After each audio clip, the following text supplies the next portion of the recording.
Hi and good morning, doctor. My name is Prashant Chongtiwan. My matrix number is 231112766. I'm going to be answering question 4, A, B, C, D, and question 5A. So question 4A, what is the Eulerian description of fluid motion? How does it differ from the Lagrangian description?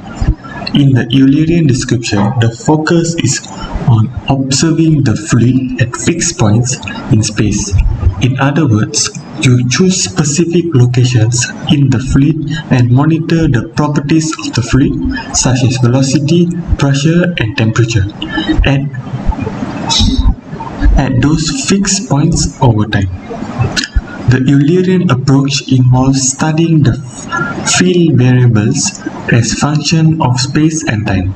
The equations of fluid motion, like the Navier-Stokes equations, are usually written in an Eulerian form, expressing how the properties of the fluid vary as specific spatial coordinates as time progresses.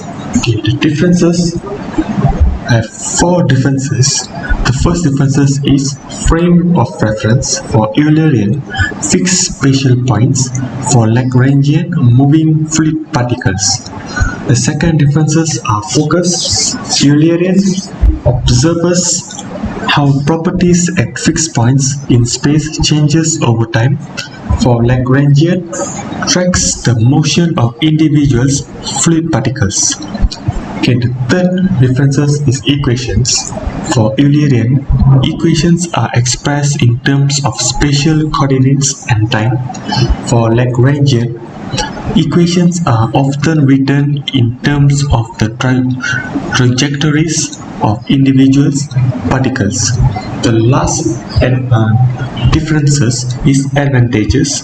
For Eulerian, convenient for analyzing flows in specific region of space. For Lagrangian, useful for understanding the behavior of individual fluid particles.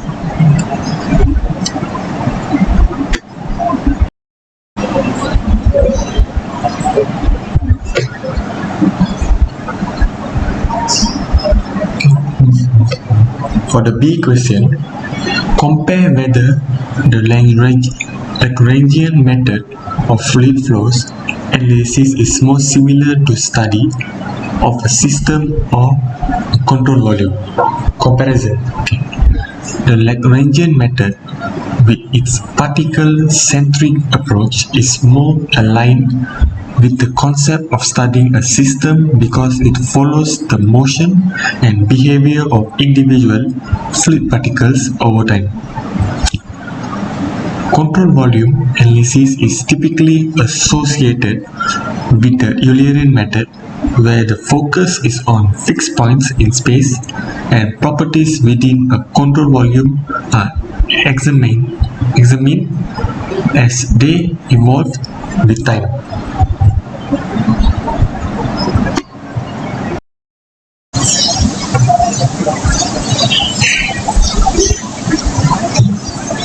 For question C, a garden hose attached with a nozzle is used to fill a 40-liter bucket.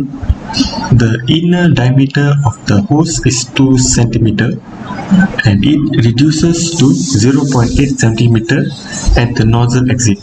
It takes 50 seconds to fill the bucket with water.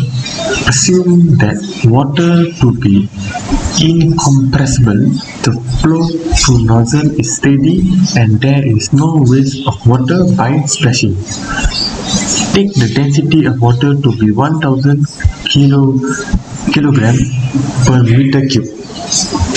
Okay. First question, determine the volume flow rate and mass flow rate of the water through the hose. Okay. Volume flow rate. Okay.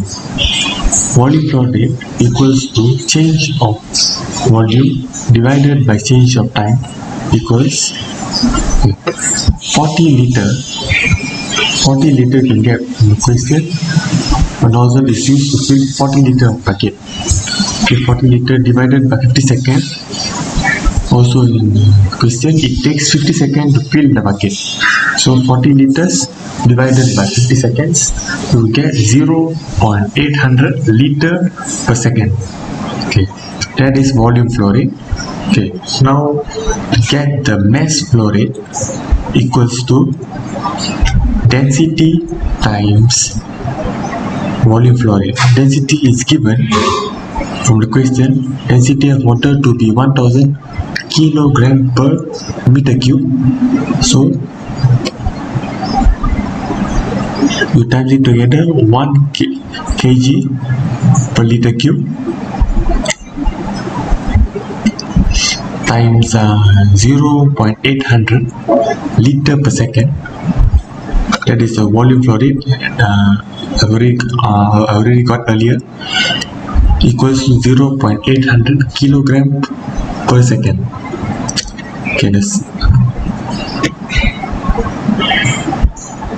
the second question. The second question is find the average velocity of water at the exit. Okay, AE equals to pi r theta square equals to pi bracket 0.4 centimeter cube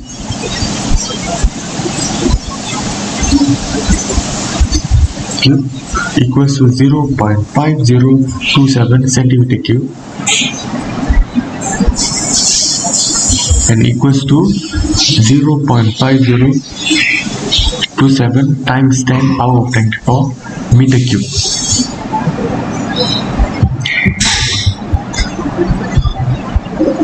Okay, volume flow rate equals to volume flow rate divided AE equals to 0.800 liter per second divided 0.5027 times 10 power negative 4 meter square. So times with, we have to convert the unit.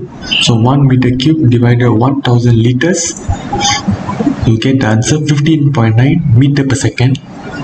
That is the average velocity of water at the exit.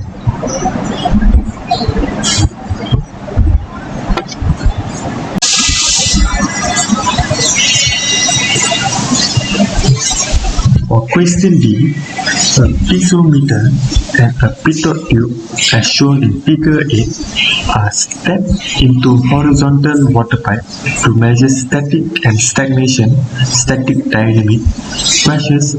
Assume that the water flow is steady and incompressible. For indicated water column heights, analyze the velocity water at the center of the pipe. Okay. P1 equals to Pg. P is density, G is gravity, bracket H1 plus H2.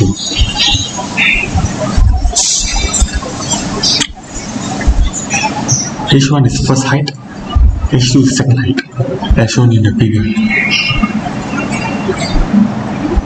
Okay. In this figure 8, there's 3 height, H1, H2 and H3. Okay. So P2 equals to Pg bracket H1 plus H2 plus H3. Okay. This is the equation. P1 over Pg plus V21 over 2G plus Z1 equals P2 over Pg plus V22 over 2G plus Z2 V21 over 2G equals to P2 minus P1 Pg. Okay. Z1 can cancel it out. Okay, V22 cancel it out, become 0, and Z2 can cancel it out. So now substituting the P1 and P2 expressions gives V21 over 2G equals P2 minus P1 divided Pg equals PG bracket H1 plus H2 plus H3 minus PG bracket H1 plus H2 divided PG equals H3. Solving the V1 and substituting V1 equals square root 2 GH3. 2 kg is gravity, H is height 3, that height. So bracket 2 bracket 9.81 meter per second cube times 0.12 meter, that is the height of H3. And value for gravity is 9.81 meter per second cube, meter per second square. Okay, the square root equals to 1.53 meter per second.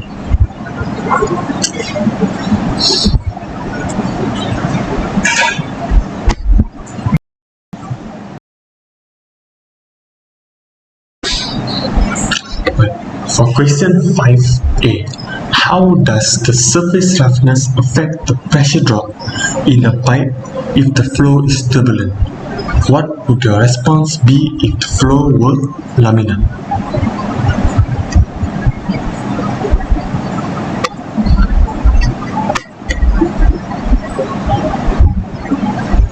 Okay, in laminar flow, the effect of pipe roughness is usually included through the Moody chart, where a correction factor is applied to account for the relative roughness. However, the impact of roughness is generally less significant in laminar flow compared to turbulent flow. Surface roughness has a more pronounced effect pressure drop in turbulent flow, primarily due to increased frictional resistance. In laminar flow, while it still plays a role, the impact is generally less significant compared to other factors such as velocity.